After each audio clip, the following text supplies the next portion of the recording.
Dan saudara, kita akan mau sama-sama mendengarkan firman Tuhan saat ini. Baik, saudara, kita mau buka di Yohanes 21 ayat 1 sampai 7. Temanya adalah Tuhan ada bersama kita, saudara. Ya, kita mulai baca. Ayat pertama, kemudian Yesus menampakkan diri lagi kepada murid-muridnya di pantai Danau Tiberias, dan ia menampakkan diri sebagai berikut. Di pantai itu berkumpul Simon Petrus, Thomas yang disebut Didimus, Nathanael dari Kana yang di Galilea, anak-anak Zebedeus, dan dua orang muridnya yang lain.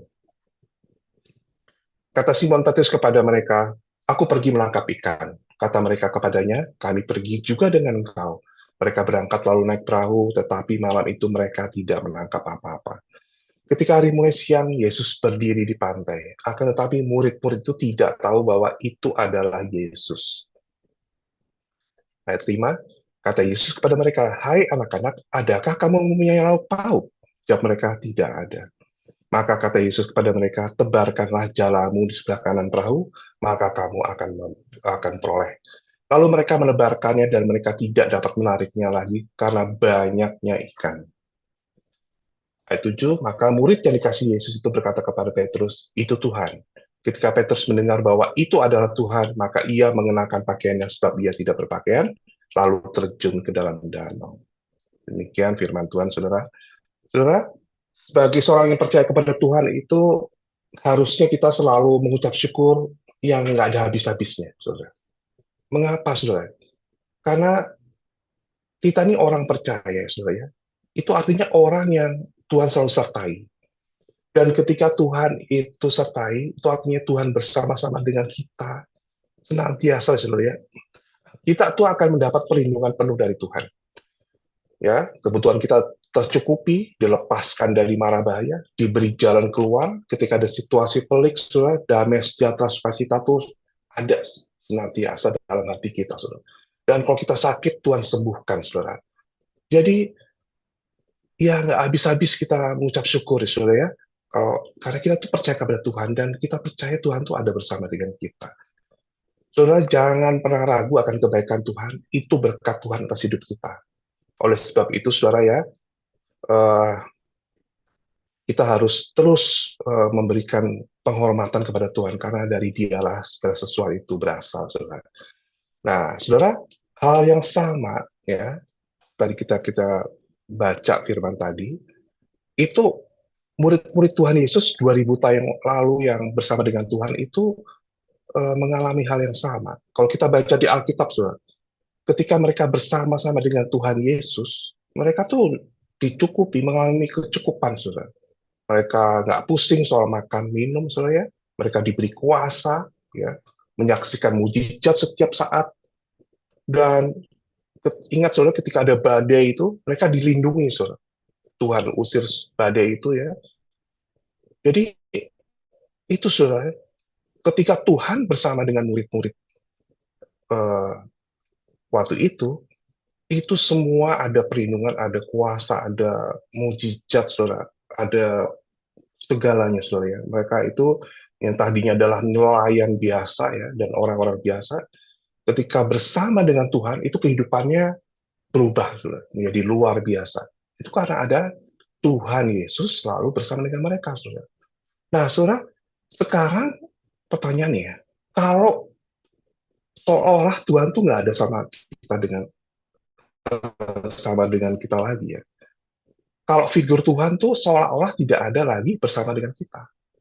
Seolah-olah tuh dia tuh jadi jauh dan kita tidak merasakan kehadirannya. Nah, ini apa yang terjadi, saudara? Apa kita yang meninggalkan Tuhan atau Tuhan yang meninggalkan kita? Apa yang membuat seolah-olah Tuhan tuh ya tidak lagi bersama dengan kita? Nah, saudara, bisa dicatat ya, saya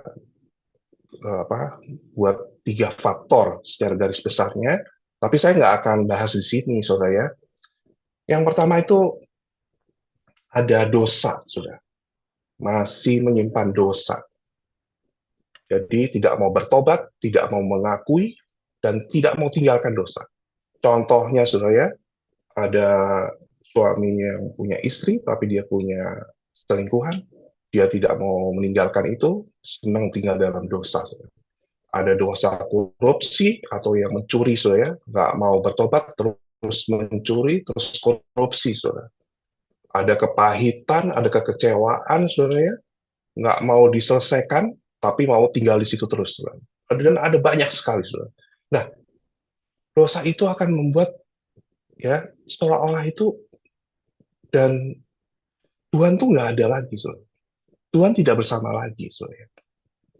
Nah, itu yang pertama, saudara. Yang kedua, ada berhala atau ilah lain, saudara. Jadi nggak lagi cinta atau fokus kepada Tuhan, tapi fokusnya kepada sesuatu yang di luar Tuhan. Contohnya hari Minggu yang lalu kan Pastor Doni sampaikan, ya internet jadi Allah, pekerjaan jadi Allah, ya. Allahnya A-nya kecil nih, saudara, ya. Jadi uang jadi Allah, daya tarik gemerlap dunia tuh jadi Allahnya. Jadi hobi juga jadi Allah, saudara. Nah, itu fokusnya di luar Tuhan pokoknya. Itu membuat orang itu juga nggak bisa melihat Tuhan, nggak bisa lagi percaya Tuhan ada bersama dengan dia. Fokusnya karena di luar Tuhan, saudara. Nah, yang ketiga, saudara, itu ada beban, saudara. Itu terlalu khawatir dengan persoalan, ya. Fokusnya tuh hanya kepada situasi persoalan aja, saudara. Seperti dikejar utang, penyakit nggak sembuh-sembuh, rumah tangga retak, anak nggak bisa diajar gitu, saudara, ya, dan sebagainya, saudara. Jadi beban itu begitu membebani gitu, saudara, ya. Jadi dia nggak fokus lagi sama Tuhan. Nah, itu membuat kayak nggak bisa lihat Tuhan, dan dia tidak bisa merasakan Tuhan itu ada bersama dengan kita. Saudara, semua itu dapat membuat seolah-olah Tuhan tidak lagi bersama dengan kita. Tuhan sudah meninggalkan dan jauh dari kita. Tapi apakah benar demikian? Saudara, itu sama sekali nggak benar, saudara. Maka saya pakai kata seolah-olah.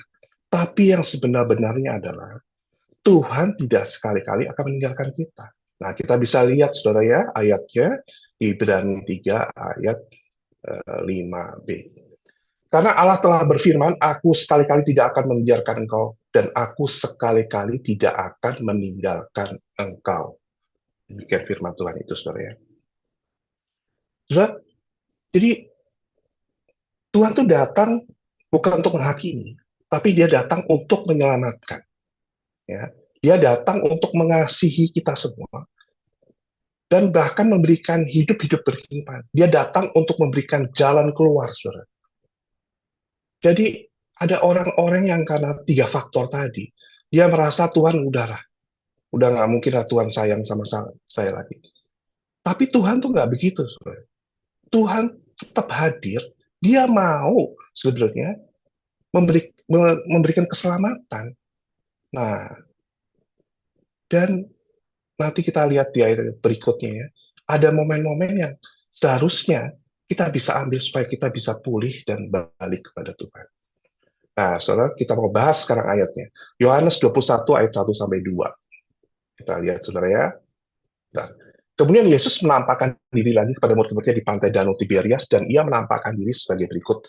Di pantai itu berkumpul Simon Petrus, Thomas yang disebut Didimus, Nathanael dan dari Kana yang di Galilea, anak-anak Zebedeus, dan 2 orang muridnya yang lain. Nah, saudara, kita lihat ayat pertama tadi. Dalam kisah ini, ya, Yesus tuh menampakkan diri lagi kepada murid-muridnya. Nah, Tuhan Yesus pada saat itu adalah, saudara, Yesus yang telah dibangkitkan, saudara. Jadi dalam cerita ini, itu sebelumnya itu Tuhan Yesus kan disalib, saudara, ya, dikuburkan, dia bangkit. Nah, pada saat itu murid-murid itu memang tidak lagi bersama dengan Tuhan. Ya, kan sebelumnya itu selalu bersama dengan Tuhan, tapi karena ada peristiwa Tuhan disalib, terus dikuburkan, dan bangkit, Tuhan itu nggak selalu bersama-sama lagi. Ya, dan itu adalah Yesus yang telah dibangkitkan. Dan dia menampakkan diri kepada banyak orang, tapi terutama kepada murid-muridnya. Nah, di ayat 2, pada saat itu di pantai, murid-murid utama Tuhan itu sedang berkumpul. Nah, itu siapa aja, saudara, itu? Ada Petrus, Yohanes, Yakobus, ya. Dan yang lain-lain, saudara. Dan apa yang sedang mereka lakukan? Mengapa mereka ada di pantai, saudara? Nah, kita lihat ayat 3, saudara ya. Ya, kata Simon Petrus kepada mereka, aku pergi menangkap ikan. Kata mereka kepadanya, kami pergi juga dengan engkau. Mereka berangkat lalu naik ke perahu. Tapi malam itu, mereka tidak menangkap apa-apa. Nah, saudara, dikatakan dalam ayat ini, aku pergi menangkap ikan. Saudara, jadi murid-murid itu Tuhan berkumpul untuk menangkap ikan. Artinya mereka kembali bekerja sebagai nelayan, saudara. Saat itu ya, saudara ya, murid-murid Tuhan itu memang tidak bersama dengan Tuhan lagi. Itu secara fisik ya, saudara ya. Nggak ada lagi Tuhan itu sama dengan mereka. Ini menggambarkan kepada kita ya, bahwa ketika kita mengalami seolah-olah Tuhan tidak bersama dengan kita lagi, ya, kita akan punya kecenderungan untuk kembali hidup seperti yang dulu-dulu. Kita akan kembali kepada sifat yang dulu, kebiasaan yang dulu. Itu seperti kembali lagi. Senangnya ingat yang dulu-dulu, saudara. Enak ya zaman dulu.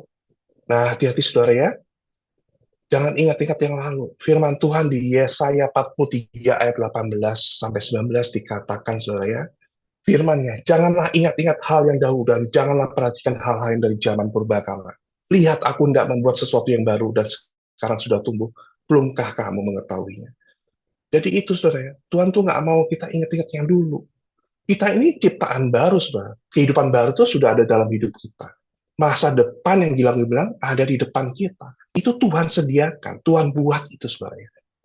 Nah, marilah kita menghidupinya, marilah kita jalan di jalan itu, saudara. Jadi, yang lama itu udah berlalu, saudara, nggak akan datang kembali. Tapi yang di depan ini yang Tuhan kasih, yang baru, itu yang harus kita jalani, saudara. Nah, murid-murid ini, saudara, mereka kembali artinya kepada pekerjaan yang lama lagi, saudara. Yaitu menangkap ikan menjadi nelayan. Nah, ayat selanjutnya dikatakan, tetapi malam itu mereka tidak menangkap apa-apa, saudara. Nah, saudara, murid-murid ini sebelumnya selama 3,5 tahun mengikuti Tuhan, kan ya, bersama-sama Tuhan selalu. Mereka tuh kan nggak pernah kekurangan, saudara. Pelayanan yang dilakukan Tuhan Yesus dan muridnya selalu ada yang menyokong dan support, ya. Mereka tuh ya nggak perlu nyari ikan lagi, saudara, istilahnya udah cukup semuanya. Nah, kita bisa salah lihat di Lukas 8 ayat 3 yang ada di slide ya, saudara ya. Dikatakan, Yohana istri Kusa bendara Herodes dan banyak perempuan lagi, perempuan-perempuan itu melayani rombongan dengan kekayaan mereka. Jadi pada waktu itu ada aja, saudara ya, orang-orang yang mencukupi dengan kebutuhan mereka, dengan kekayaan mereka. Jadi dicukupi kebutuhannya ketika ada bersama-sama dengan Tuhan. Tapi saudara ya, saya percaya sekalipun nggak ada manusia yang yang bantu atau support kebutuhan mereka, Tuhan tuh sanggup ya menyediakan segala sesuatu sehingga tidak kekurangan. Saudara ingat, Tuhan tuh kasih makan 5.000 orang. Juga cerita uang perak yang Tuhan bilang ambil tuh, buka mulut ikan ada uang perak. Tuhan tuh nggak bakal kurang, saudara. Darinya tuh selalu ada kecukupan, saudara ya, bahkan kelimpahan. Nah, Tuhan kita tuh Allah yang penuh kuasa, saudara ya. Tapi di waktu itu ada banyak orang yang mensupport pelayanan mereka. Jadi murid-murid itu tidak pernah kekurangan. Nah, kebutuhannya, pakaian, makan, minum, pakai, semua tercukupi. Itu artinya, saudara, ada Tuhan, itu ada berkat. Ada Tuhan, kita tidak akan pernah kekurangan. Tetapi sekarang, itu Tuhan tidak sama-sama lagi dengan mereka. Siapa yang mereka andalkan lagi? Tuhan nggak ada sama-sama, pelayanan mereka juga berhenti, saudara. Akhirnya kembali mencari nafkah dengan menjala ikan. Dan apa yang terjadi, saudara? Mereka tidak mendapat apa-apa. Saudara, itu menggambarkan pentingnya, betapa pentingnya Tuhan itu dalam hidup kita. Ketika Tuhan itu sama-sama dengan kita, semuanya tercukupi, saudara. Jangan pernah khawatir ya, itu akan kekurangan. Bersama Tuhan tuh grafik hidup kita tuh akan naik, bukan turun. Ya. Bersama dengan Tuhan itu kita akan jadi kepala, bukan ekor, saudara. Ya. Jadi nggak ada cerita, saudara, sebenarnya. Itu kita akan menurun, saudara. Karena itu firman Tuhan. Tapi kita harus memang percaya penuh kepada Tuhan. Harus menjadikan dia Tuhan, kurios dalam hidup kita. Satu-satunya penguasa. Tuhan dalam hidup kita, dalam hati kita. Nah, kalau kita yang berkuasa, Tuhan yang berkuasa, itu seolah-olah Tuhan tidak ada lagi dalam hidup kita. Ada banyak orang yang dirinya percaya kepada Tuhan, tapi selama itu dirinya yang tampil, saudara. Dirinya yang berjalan, dirinya yang berkuasa. Itu sebenarnya, itu seperti tidak ada Tuhan dalam hidup orang itu lagi, saudara. Karena dia yang ambil alih semua, bukan Tuhan, saudara. Nah, kita lanjutkan ayat berikut, Yohanes 21 ayat 4. Ketika hari mulai siang, Yesus berdiri di pantai, akan tetapi murid-murid itu tidak tahu bahwa itu adalah Yesus. Nah, saudara, hari mulai siang, ya, dan Yesus berdiri di pantai. Tetapi murid-murid tidak tahu bahwa itu Yesus. Nah, dalam ayat ini, Yesus berdiri di pantai itu artinya dia hadir, saudara. Dia melihat apa yang dialami murid-murid. Tuhan itu sangat peduli, saudara. Dan dia mau hadir, saudara. Nah, ini yang penting, saudara ya. Jadi, walaupun kita bisa ngalamin hal-hal yang membuat seolah-olah ya Tuhan tuh jauh, gitu ya, saudara. Tuhan enggak, saudara. Tuhan tuh hadir. Tuhan tuh peduli sama kita, senantiasa. Dia tuh nggak akan berdiam diri, saudara, kalau lihat kesusahan penderitaan umat. Nggak akan. Dia nggak akan diam diri. Dia lihat murid-muridnya semalam menjalan, nggak dapat apa-apa. Dia hadir, saudara. Dia hadir untuk menolong. Demikian juga dengan hidup kita, saudara. Ya, dia selalu siap untuk menolong, memulihkan kita, saudara. Ya, tapi murid-murid tidak tahu bahwa itu Yesus, saudara. Nah, saudara, ketika Tuhan hadir, harusnya murid-murid itu tahu. Tapi mereka nggak tahu. Ini menggambarkan dalam perjalanan hidup kita. Walaupun percaya Tuhan, tapi seperti tidak ada Tuhan. Seperti yang saya jelaskan tadi, saudara, ada 3 faktor itu. Ketika Tuhan hadir untuk menolong, memulihkan, mereka tidak menyadari Tuhan itu sedang datang, mau melawat mereka. Mereka nggak lihat Tuhan. Ya tadi, saudara, ketiga faktor itu bisa membuat seorang seolah tidak melihat Tuhan lagi dalam hidupnya. Tetapi saudara, percayalah Tuhan itu tidak akan diam. Dia akan kirim seseorang, ya, untuk menyampaikan firman-Nya, peringatannya, petunjuknya kepada orang itu. Itu bisa hamba Tuhan, saudara, bisa anak Tuhan yang menjadi sahabatnya, bisa juga gembala kita, saudara, yang sedang menegur dan mengingatkan kita. Jadi kalau ada firman, ada yang menegur, ya, jangan sekali-kali itu diabaikan, saudara. Nah, kita lanjut dengan ayat berikut, Yohanes 21 ayat 5 sampai 6. Kata Yesus kepada mereka, "Hai anak-anak, adakah kamu punya lauk pauk?" Jawab mereka, "Nggak ada." Maka kata Yesus kepada mereka, "Tebarkan jalamu di sebelah kanan perahu, maka kamu akan beroleh." Lalu mereka menebarkan dan mereka tidak dapat menariknya karena banyaknya ikan. Nah, saudara ya, di ayat 5, waktu Tuhan melawat, yaitu datang untuk menolong dan memulihkan, dia bisa saja meminta sesuatu dipersembahkan kepada dia. Saudara ingat nggak cerita janda di Sarfat yang harus kasih makan Nabi Elia? Waktu itu, saudara ya, kan Elia minta supaya dikasih roti itu ya. Tapi janda itu kan bilang, waduh, ini kalau saya masak buat Tuhan nih, habis itu saya mati nih sama anak saya, udah nggak ada apa-apa lagi. Tapi dia berikan, saudara. Nah, dia berikan, dan kita lihat akhir ceritanya ya diberkati luar biasa, saudara. Ya, seperti itu. Nah, firman Tuhan di Lukas 6 ayat 38 berkata, berilah maka kamu akan diberi. Itu suatu kebenaran, saudara. Kalau kita mau mendapat, ya harus kita memberi. Orang yang nggak pernah memberi, ya nggak dapat apa-apa sebenarnya, saudara. Ingat kan, kita tahun ini adalah tahun menuai, saudara. Jadi, kalau kita nggak pernah menabur, ya nggak akan pernah menuai. Murid-murid secara jasmani, waktu itu kan nggak dapat, nggak bisa beri apa-apa kepada Tuhan. Karena mereka nggak punya, saudara ya. Lauk pauk, Tuhan minta, nggak ada, saudara. Tetapi Tuhan nggak selesai begitu saja, saudara ya. Nah, kita bisa lihat di ayat itu. Ketika Tuhan menyuruh mereka untuk tebarkan jalan di sebelah kanan perahu, saudara, dikatakan lalu mereka menebarkan dan mereka mendapatkan banyak sekali ikan. Nah, ini ingat cerita Nabi Elisa dengan janda yang banyak hutang itu, saudara ya. Jadi, waktu itu ada seorang janda yang suaminya itu nabi, punya banyak utang, datang ke Nabi Elisa. Gitu. Nabi Elisa bilang, carilah gentong-gentong atau bejana gitu ya. Dia lakukan soalnya hal yang sepertinya nggak ada hubungannya. Utang apa hubungannya dengan cari bejana yang kosong, saudara. Tapi itu dicukupi, saudara, karena dia taat. Jadi saudara, ketika Tuhan suruh, taat saja walaupun permintaannya seperti dia masuk akal. Ketika Tuhan melawat, saudara ya, mau memulihkan, dia bisa minta sesuatu yang kita tuh, waduh ini nggak mungkin gitu loh ya. Tapi lakukan, saudara. Itu bentuknya bisa berupa harta tadi ya, uang kita harus serahkan. Kerendahan hati, pengampunan, dan sebagainya. Intinya adalah itu berbicara mengenai iman, saudara. Itu bicara mengenai apakah hati kita percaya enggak sama Tuhan. Tuhan tuh bukan soal uang, saudara ya. Tuhan punya segalanya, tapi dia mau lihat hati kita, saudara. Dan murid-murid Tuhan pada saat itu percaya dan taat, walaupun mereka sebagai nelayan pasti punya keahlian tentang soal menangkap ikan, saudara. Dibanding dengan orang lain, saudara. Mereka tuh ahli, saudara ya. Tapi ini ada orang yang bilang tebarkan, mereka tuh percaya, saudara. Nah, saudara, ini ajaib sebenarnya, saudara. Kok mereka mau percaya dan taat, tuh? Kita percaya itu karena Tuhan, saudara.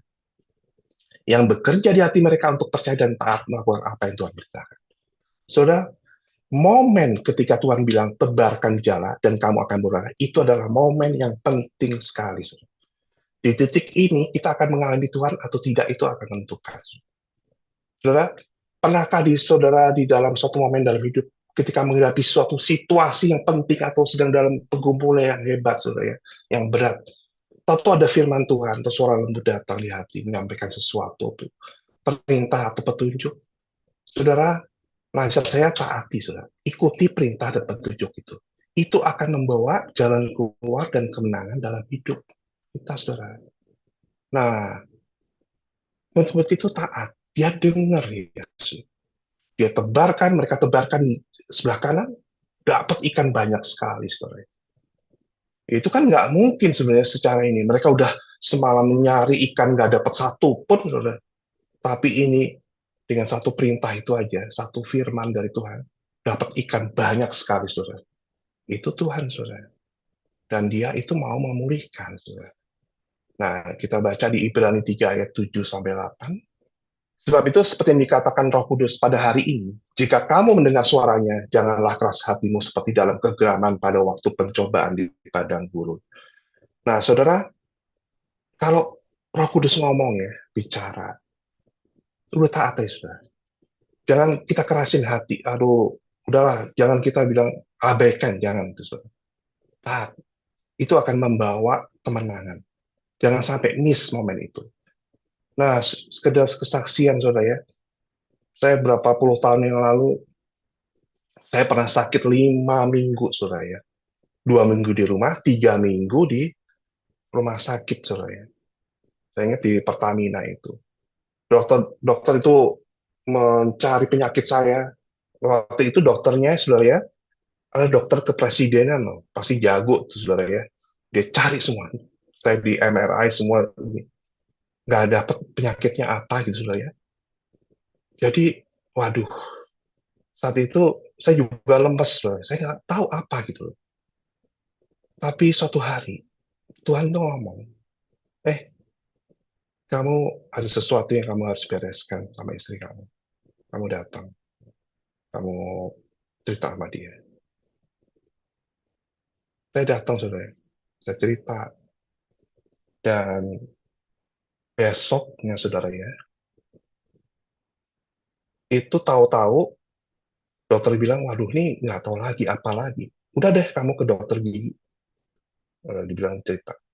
Saat itu juga saya dibawa ke dokter gigi. 3 gigi saya ternyata udah rusak, dicabut. Dan, saudara, 2 hari kemudian saya bisa pulang, saudara. Langsung sembuh, saudara. Itu, saudara. Kalau Tuhan pada saat dia datang ya, dalam momen hidup kita, dia kasih tahu. Bisa berupa teguran, bisa berupa petunjuk. Kita ikuti, saudara. Itu ada keajaiban di situ, saudara. Saya sembuh, saudara. Nah, kita lihat ayat terakhir, saudara. Yohanes 21 ayat 7. Maka murid yang dikasih Yesus itu berkata kepada Petrus, itu Tuhan. Ketika Petrus mendengar bahwa itu adalah Tuhan, maka ia mengenakan pakaiannya sebab ia tidak berpakaian lalu terjun ke dalam danau. Nah, saudara, siapakah murid yang dikasih Yesus yang berkata itu Tuhan? Dia itu Yohanes, saudara. Ya, mengapa Yohanes itu tahu, saudara? Karena dia adalah seorang yang mengenal dan tahu betul siapa Tuhan itu. Dia lihat murid-murid dapat ikan yang banyak sekali, dia segera tahu itu mujizat, saudara. Langsung tahu, saudara. Dan di mana ada mujizat, dia tahu di situ ada Tuhan. Makanya dia dengan cepat bilang, itu Tuhan. Nah, saudara, orang yang dekat dengan Tuhan, itu akan mudah melihat kebaikan, akan mudah melihat pekerjaan campur tangan Tuhan dalam hidupnya. Dia buka mata, dia lihat segalanya kebaikan Tuhan. Tapi sebaliknya, orang yang jauh dari Tuhan, ya, dia nggak dapat melihat, saudara, ada Tuhan. Dia nggak melihat ada campur Tuhan dalam hidupnya. Saudara, itu harusnya tidak terjadi dalam hidup ya. Biar kita dekat sama Tuhan, kita akan lebih lagi Tuhan, saudara, melihat campur tangan Tuhan. Dan kalau kita melihat campur tangan dalam hidup kita, saudara, kita akan semakin banyak lagi mengucap syukur dan semakin lagi mengasihi Tuhan. Kalau kita nggak dekat sama Tuhan, cuek sama Tuhan, ya kita seperti nggak lihat apa-apa, saudara. Kita nggak merasakan Tuhan itu ada bersama dengan kita. Demikian juga saudara Petrus itu, saudara, adalah seorang yang punya temperamen yang reaktif dan emosional ya. Dia pun seorang yang mengasihi Tuhan. Begitu mendengar di situ ada Tuhan, dia segera terjun ke air. Maksudnya itu berenang, lari itu menjumpai Yesus. Saudara, ya. Saudara, buat Petrus itu apapun tentang Tuhan Yesus, dia kejar. Saudara. Petrus itu seorang yang berapi-api buat Tuhan. Saudara, biarlah kita hidup ini seperti Yohanes dan Petrus yang sangat mengasihi Tuhan. Ya, dan mereka tuh nggak bisa hidup tanpa Tuhan. Mereka ya seperti itu luar biasa, saudara. Ya. Biar kita itu hidup, kita itu menyenangkan hati Tuhan dan selalu menjadi berkat. Dan saudara, firman Tuhan nggak, saya akan panjangkan, saya akan akhiri sampai di sini. Tapi sebagai kesimpulannya, saudara, Tuhan itu nggak pernah diam, saudara. Sebenarnya. Dia akan datang, dia akan memulihkan pada waktu sudah ada persoalan apapun, sepertinya jauh, dia tuh nggak diam, saudara. Dia datang, saudara. Dan dia akan memulihkan. Ya, dia mau ada bersama dengan kita selalu. Yang kedua, pada waktu dia melawat itu, dia akan berikan firman-Nya. Walaupun firman-Nya itu atau petunjuknya atau perintahnya itu nggak masuk akal, ya, taati aja, saudara. Ya. Taati apa yang Tuhan sampaikan dan perintahkan itu. Pada hari dia melawat, maka kita akan lihat kemenangan, akan lihat kelepasan, kita akan lihat jalan keluar. Kita akan lihat berkat yang besar dari Tuhan. Demikian saudara, punya hati juga yang dengan cepat mengalami Tuhan dalam situasi apapun dalam hidup kita seperti Yohanes dan Petrus. Itulah orang yang dekat dan mengasihi Tuhan. Jadi saudara, biarlah kita orang yang selalu dekat dengan Tuhan, yang mengasihi Tuhan, saudara. Dan saat itu kita akan merasakan, saudara, kebaikan Tuhan terus-menerus dalam hidup kita, saudara. Kita tidak akan bingung lagi. Kita tidak akan gampang khawatir, saudara, ya. Karena kita percaya kita mengasihi Tuhan, saudara. Demikian, saudara, firman Tuhan. Sampai di sini. Amin.